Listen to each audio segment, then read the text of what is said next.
Shalom anak-anak, apa kabarnya kalian? Ya, ketemu lagi dengan Miss April di sini. Hari ini kita akan kembali belajar. Sebelum belajar kita berdoa dulu. Mari kita berdoa, lipat tangannya, tutup matanya, kita berdoa.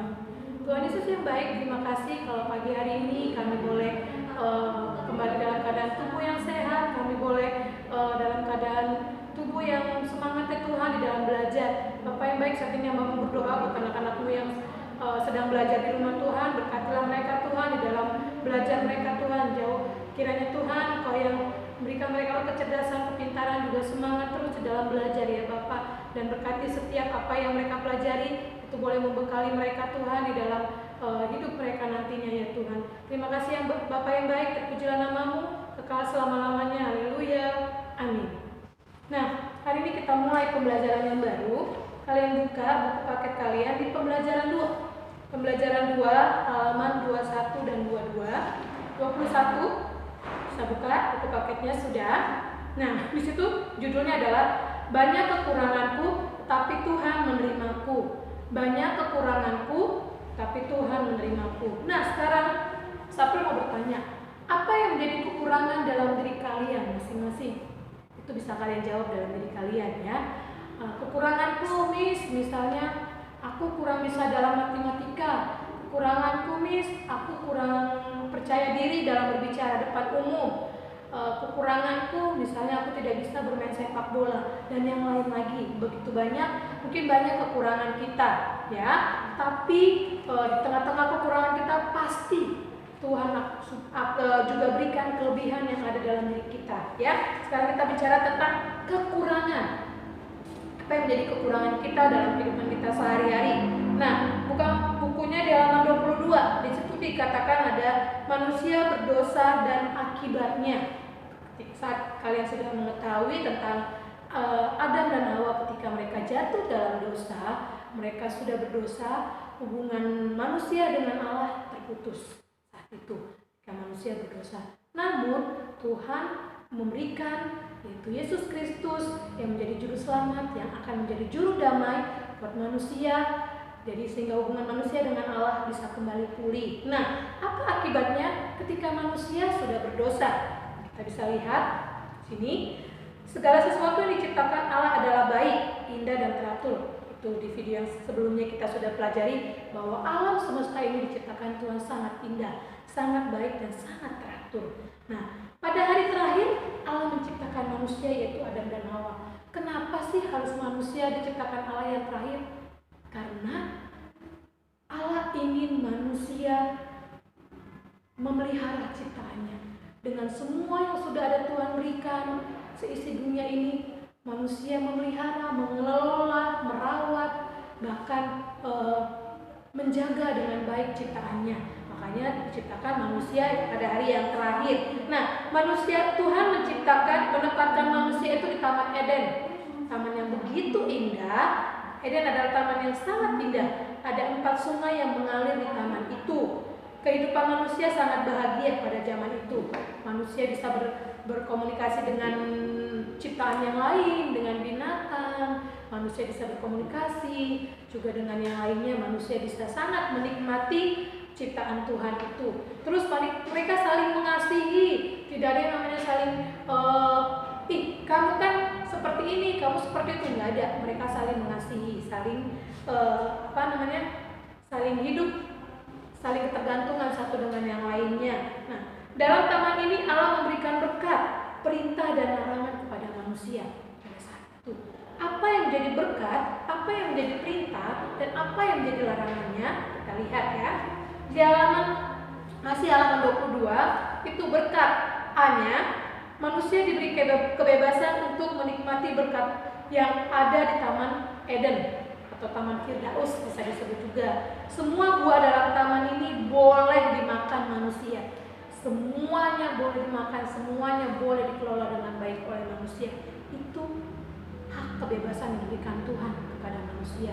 Itu berkat yang diberikan Tuhan kepada manusia. Untuk menikmati berkat Allah. Terus yang kedua, manusia diberi kuasa untuk menjalankan pemerintahan, yaitu kuasa atas ciptaan Allah. Jadi nggak zaman sekarang aja ada pemerintahan, zaman dulu juga zaman Adam dan Hawa Tuhan memberikan mereka untuk memerintah, untuk menguasai segala ciptaannya, ya. Jadi manusia diberikan mandat untuk menjalankan, diberikan kuasa. Itu adalah berkat dari Tuhan. Nah, apa perintah yang Tuhan berikan buat manusia? Yang A, memenuhi dan menaklukkan bumi. Diberi kuasa untuk memerintah segala ciptaan.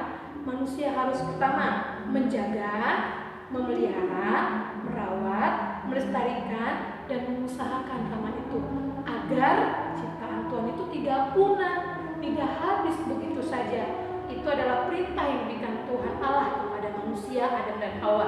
Yang B, memberi nama atas semua ciptaan Allah. Mereka bebas memberikan nama, misalnya kambing, domba, atau apapun itu mereka bebas memberikan namanya, ya.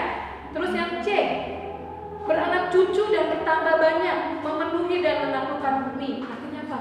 Manusia berkembang terus berkembang.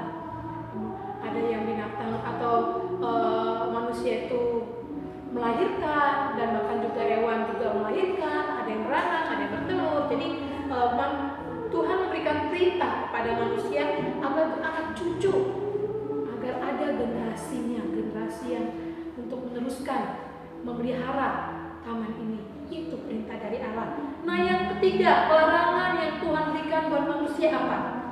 Ingat tadi bahwa Tuhan memberikan berkat bahwa manusia boleh memakan semua buah yang ada di Taman Eden.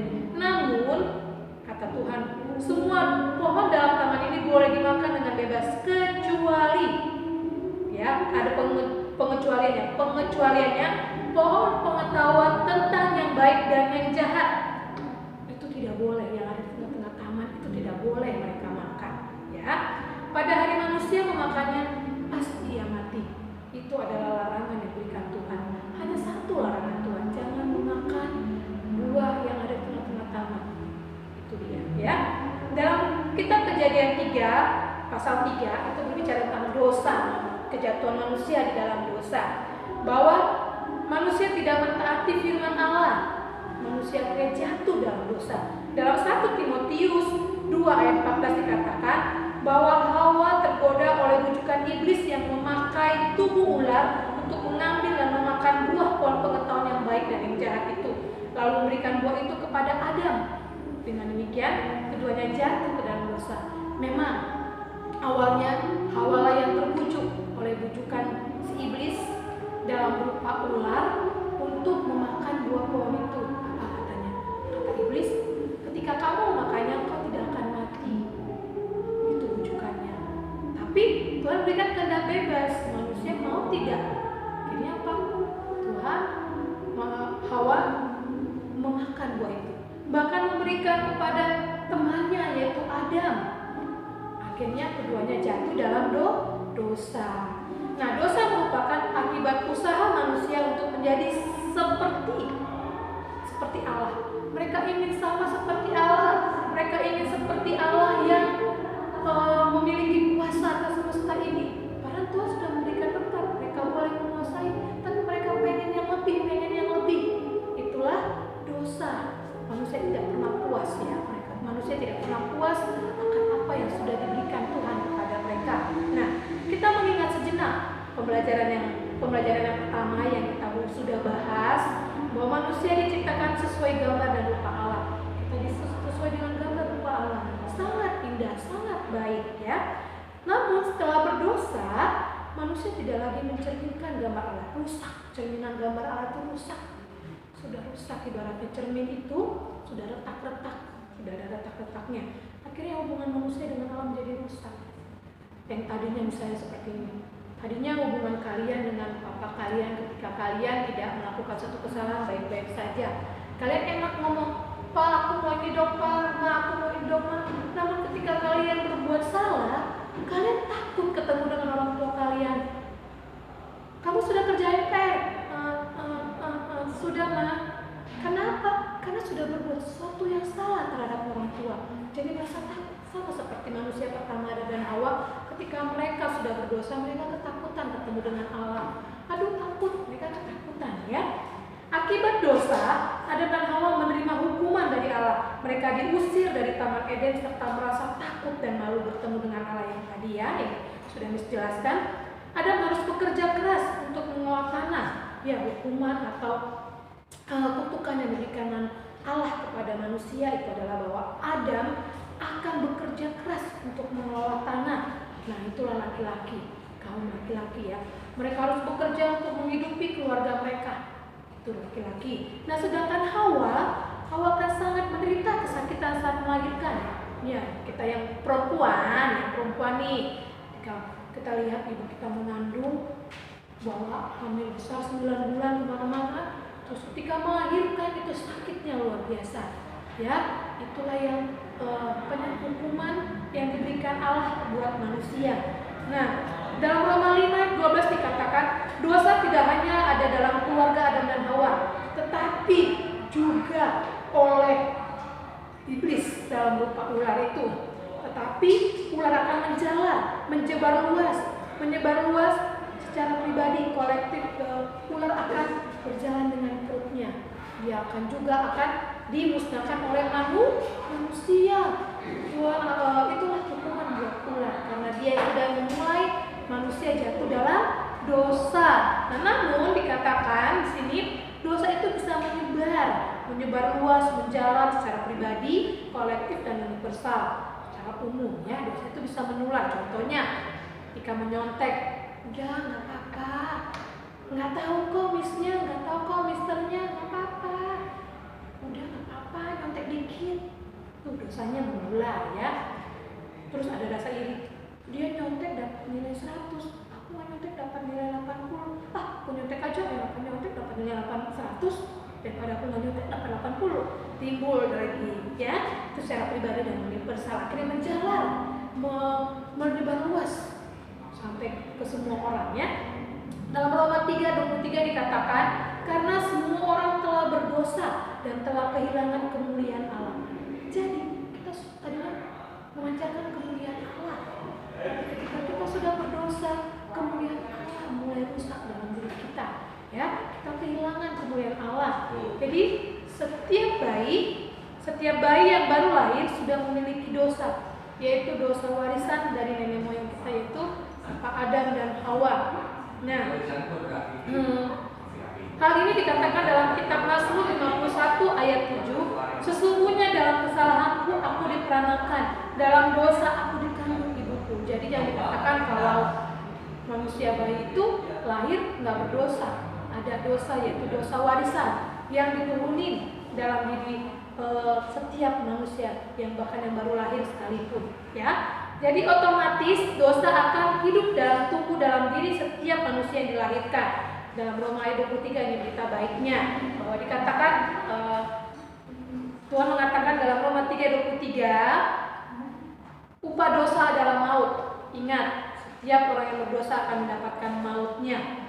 Ya, kita akan mendapatkan maut kita. Maut merupakan kematian yang kekal, hukuman kekal, yaitu neraka. Sejak manusia jatuh ke dalam dosa, ada ratap tangis, permusuhan, iri hati, dengki, marah, sombong, hawa nafsu, pemberontakan, dan kejahatan lainnya. Jadi manusia jatuh dalam dosa, ya, semua ada dalam diri manusia. Contohnya, Kain membunuh Habel karena iri hati. Ingat cerita Kain dan Habel? Dia dihukum karena dia membunuh Habel karena dia iri hati, ya. Menara Babel lambang keangkuhan diri. Dia dibangun tinggi-tinggi, besar-besar, itu keangkuhan. Itulah ciri manusia ya. Contohnya, bagaimana dengan kehidupan kita? Apakah kita memiliki hati yang dendam, iri, dengki, atau masih suka marah-marah? Masih suka sombong, enggak sih, aku cuman salah matematika, salah, mamaku punya uang yang banyak. Hati-hati terjatuh dalam kesombongan, memamerkan harta kekayaan seperti tadi. Sikap seperti itu adalah dosa. Bisakah kita berkata tidak kepada dosa? Mari kita belajar kata tidak kepada dosa, ya. Nah, yang bagian B, kekurangan dan kelemahan manusia. Apa yang menjadi kekurangan dan kelemahan dalam diri manusia itu? Nah, kembali kita akan melihat cara Allah menciptakan manusia. Dalam kitab Kejadian 2 ayat 7 disebutkan Allah menciptakan manusia dengan mengambil debu tanah. Debu tanah itu apa? Yang pertama, menggambarkan bahwa manusia tidak kekal. ya, tidak kekal karena kita akan kembali ke debu, kembali kepada tanah juga. Ada waktunya manusia akan kembali ke asal mulanya, itu dalam kematian. Ya, yang kedua, menggambarkan bahwa manusia itu tidak sempurna, penuh dengan kekurangan dan kelemahan. Ya, jadi jangan sombong, kita punya kekurangan, kita punya kelemahan, jadi jangan sombong ya. Kekurangan atau kelemahan adalah keterbatasan yang dimiliki manusia, di mana kita memiliki kuasa untuk menolak kekurangan dan kelemahan kita itu. Kelemahan dan kekurangan manusia ada secara jasmani dan rohani. Ya, yang secara jasmani boleh kalian garis bawahi ya. Kekurangan yang tampak yaitu keterbatasan secara fisik atau tubuh. Nah, bisa lihat mungkin orang yang tidak sempurna, orang-orang yang tidak seberuntung kita yang fisiknya lengkap, ya. Ada kekurangan ini dapat dihilangkan dengan memenuhi kebutuhan orang tersebut secara materi, misalnya dengan makan, minum, pakaian, dan sebagainya, dengan berobat, operasi, misalnya tidak punya matanya tidak bisa melihat, bisa operasi mata, itu bisa disembuhkan. Namun secara rohani ada kebutuhan jiwa, yaitu keterbatasan secara emosional. Jiwa yang membutuhkan iman kepada Allah, yang memiliki sikap hidup sesuai dengan kehendak Allah. Kekurangan atau kelemahan secara rohani sangat memengaruhi sikap dan perbuatan manusia. Contohnya trauma. Aduh, aku trauma nih, trauma kalau aku jatuh lagi, punya rasa trauma. Terus sakit hati, iya, duka batin, kepahitan, sombong, iri hati, dengki, marah, putus asa, serakah, berbohong, keinginan hawa nafsu. Ini adalah keinginan, kekurangan kita secara rohani. Jadi, kekurangan dapat membuat manusia jatuh dalam dosa. Namun ada kalanya Tuhan mengizinkan kelemahan dan kekurangan dan keterbatasan itu terjadi dalam hidup kita agar kita belajar rendah hati, merasakan kasih Allah dan merasakan kuasa Allah dalam hidup kita. Nah, dalam Roma 12 ayat 9a, 2 Korintus 12 ayat 9a dikatakan, cukuplah kasih karuniaku bagimu, sebab justru dalam kelemahan kuasaku menjadi sempurna. Sebab itu terlebih suka aku bermegah atas kelemahanku, supaya kuasa Kristus turun menaungi aku. Jadi kita merasakan cukuplah kasih karuniaku, justru dalam kelemahanlah kuasa Tuhan menjadi sempurna dalam hidup kita. Ya, contohnya siapa? Contohnya di sini ada dua, yaitu Musa. Yang pertama Musa diutus Tuhan dalam Keluaran 3 ayat 4 sampai Keluaran 3 sampai 4, ayat pasal 4 itu ayat 17. Masih ingatkah kamu cerita Musa? Musa adalah orang pilihan Tuhan untuk memimpin bangsa Israel keluar dari negeri perbudakan Mesir. Namun saat Tuhan memanggil, Musa menolak karena Musa menyadari kelemahan dan kekurangannya. Dia mengatakan seperti ini, siapakah aku ini Tuhan? Bangsa Israel tidak percaya kepadaku. Aku ini tidak pandai bicara. Tuhan, utuslah kiranya siapa saja yang patut kau utus. Lihat, kata kasarnya, sebenarnya dia pengen menolak apa yang Tuhan ingin dari dia untuk memimpin bangsa Israel, tapi tidak bisa. Kehendak Tuhan yang jadi bahwa Musa lah yang diutus Tuhan untuk memimpin bangsa Israel keluar dari Mesir. Nah, yang B, Rasul Paulus. Rasul Paulus di sini dikatakan di dalam 2 Korintus 12 ayat 1 sampai 10 tentang Rasul Paulus. Dia dulunya seorang penganiaya. Kalian ingat dulu bahwa Paulus inilah yang membunuh orang-orang Kristen. Sebelum namanya berubah menjadi Paulus, namanya adalah Saulus. Namun ketika dia berjumpa dengan Tuhan secara pribadi, matanya buta selama 3 hari. Akhirnya dia bisa melihat kasih Tuhan. Sebelumnya dia adalah orang yang suka membunuh, menganiaya pengikut Kristus. Ya, namun Tuhan berbicara lain. Beberapa kali Paulus memohon kepada Tuhan agar disembuhkan. Ketika dia sudah buta, Tuhan, aku buta, aku tidak sempurna, aku tidak layak Tuhan. Namun bukan berarti Tuhan tidak mendengar doa Paulus. Tuhan mengizinkan kekurangan yang ada dalam diri Paulus itu untuk supaya kuasa Tuhan nyata, supaya Paulus tetap melayani Tuhan di tengah-tengah kekurangannya. Nah, peristiwa yang dialami tokoh-tokoh Alkitab tadi membuktikan bahwa kelemahan manusia, kelemahan kita manusia, ingat bahwa ada anugerah Tuhan yang masih nyata dan memampukan kita manusia untuk tetap bertahan. Itu yang perlu kita imani, ya. Kalian, kita sudah mempelajari bagaimana keteladanan tokoh-tokoh Alkitab. Nah, sekarang pertanyaan Miss, mampukah kita mengikuti teladan mereka? Enggak bisa, Miss, aku kan manusia yang berdosa, tidak layak, tidak bisa, tidak pandai bicara seperti Miss tadi. Tapi ingat, dengan kekurangan kalian, ketika kalian berserah diri kepada Tuhan, Tuhan yang akan mampukan kalian. Apa yang menjadi cita-cita kalian? Apa yang menjadi kerinduan kalian? Mungkin aku pengen jadi dokter, Miss, tapi aku lemah di IPA. Aku pengen jadi polisi, tapi aku takut, Miss, dengan yang ini, dengan itu. Serahkan kepada Tuhan, supaya nyata kuasa Tuhan, supaya cita-cita kalian bisa kalian capai dengan baik. Ya, kekurangan, kelemahan, dan keterbatasan kita jangan membawa kekecewaan atau penyesalan. Biarlah semua kekurangan yang ada dalam diri kita memacu kita untuk memperbaiki diri, menjadi kita lebih dekat kepada Tuhan dan berserah kepada Tuhan. Itu kuncinya, ya. Oke? Bisa ya? Pasti bisa. Oke, yang C, janji keselamatan. Dosa meracuni hati, pikiran, dan angan-angan manusia. Hubungan manusia sudah rusak karena dosa. Manusia akan binasa karena dosa. Namun Allah tetap mengasihi manusia yang diciptakannya. Karena Tuhan Allah yang menciptakan kita, Dia ingin kita menjadi segambar dan serupa dengan Dia. Ya, bukti kasih Allah yaitu janji keselamatan kepada orang-orang yang berdosa. Disebutkan dalam Kejadian 3 ayat 15 mengatakan seperti ini, Aku akan mengadakan permusuhan antara engkau dan perempuan ini, antara keturunanmu dan keturunannya, keturunan yang akan meremukkan kepalamu dan engkau akan meremukkan tumitnya. Di sini terletak janji pertama, yaitu janji induk. Apa itu janji induk? Janji ini berbicara tentang kedatangan Sang Penyelamat, yaitu Yesus Kristus.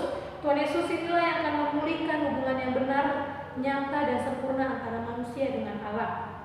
Tuhan Yesus datang ke dalam dunia menjadi manusia, menderita, disalibkan, terus mati, dikuburkan, dan bangkit pada hari yang ketiga, dan naik ke surga. Itu untuk menyelamatkan kita manusia berdosa. Menyelamatkan kalian semuanya. Ya, dalam 2 Korintus 5 ayat 21 dikatakan bahwa manusia dapat dibebaskan dari dosa bila menerima dan percaya kepada Tuhan Yesus. Nah, siapa yang mau masuk surga? Semuanya mau masuk surga. Nah, kalau kita mau masuk surga, kuncinya cuma satu. Kita menerima dan percaya kepada Tuhan Yesus, menyerahkan hidup kita kepada Tuhan Yesus, maka Tuhan pun akan menjadi juru selamat kita.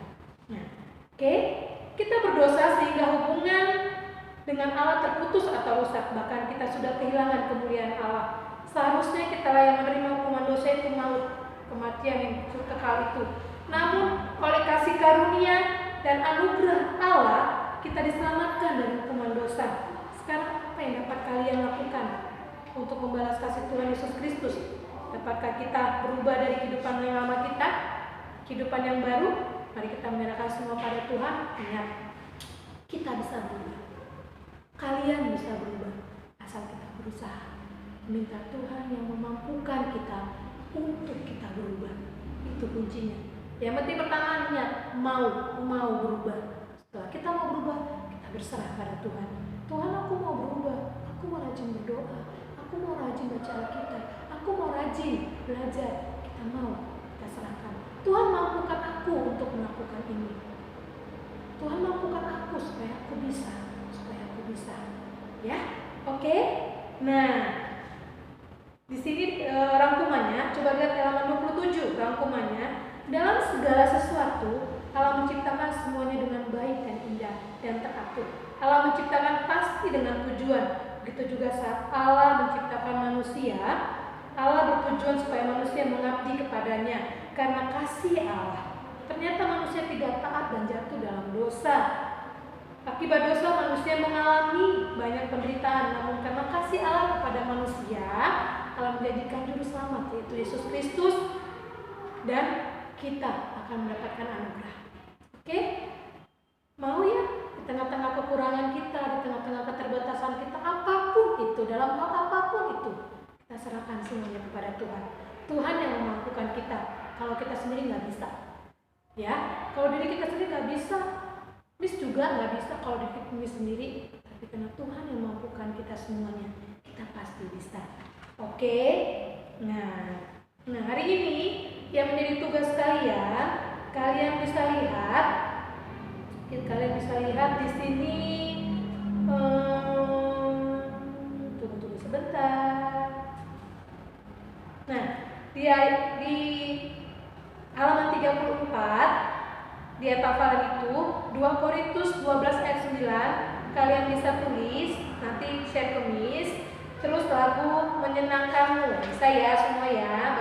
Tuhanku mau menyenangkanmu, Tuhan bentuklah hati ini. Yang belum tahu lagu ini nanti boleh Japrin bisa April tanya, atau kalian bisa cari di YouTube sendiri ya. Kalian videoin, kalian nyanyi, kalian boleh di situ nyanyi dengan sungguh-sungguh. Nah, di tengah-tengah pujian ada mujizat Tuhan, tengah-tengah pujian ada kuasa Tuhan yang nyata. Ya, pujian ini mengatakan kita mau menyenangkan Tuhan, kita mau menjadi seperti Tuhan. Oke? Nah, jadi tugasnya ada 2, menyanyikan lagu menyenangkanmu dan juga ayat hafalan 2 Korintus 12 ayat 9. Oke, kalau sudah selesaikan tugasnya, Miss April tunggu Japri kepada Miss April langsung, nggak usah keluar kelasnya. Oke, siap? Miss April yakin kalian bisa, kalian mampu. Tengah-tengah kekurangan kalian, pasti ada kuasa Tuhan yang nyata dalam diri kita. Ya?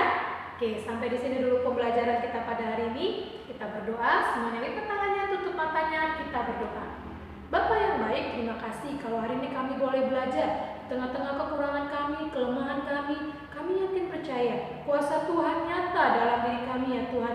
Kuasa Tuhan nyata dalam setiap apa yang kami lakukan.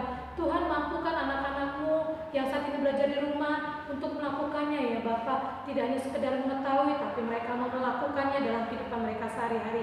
Terima kasih Tuhan, berkati juga kedua orang tua mereka yang sedang mendampingi mereka belajar ataupun sedang bekerja.